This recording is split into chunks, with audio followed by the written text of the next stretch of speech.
Good morning friends, তোমরা সবাই কেমন আছো? আশা করি ভালো আছো।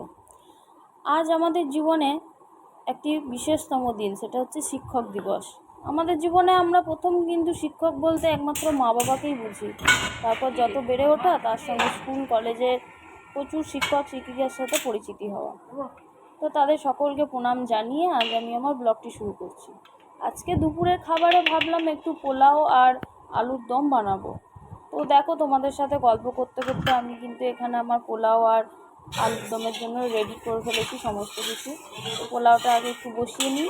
এখানে আমি কড়াইতে একটুখানি ঘি দিয়েছি। ঘিতে একটু ভাজা ভাজা হলে একটু গরম মশলা দেবো। তারপরে একটু কাজু আর কিশমিশটা আগে ভেজে নিয়ে তার উপরে পোলাওয়ের চালটা আমি ফ্রাই করব।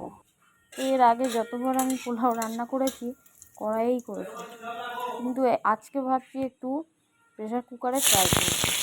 জানি না কীরকম হবে, আদৌ ঝরঝরে করতে পারবো না পুরো ডাল হয়ে যাবে বলতে পারছি না। তো তোমরা এখানে ভিডিওটি দেখতে থাকো বন্ধুরা।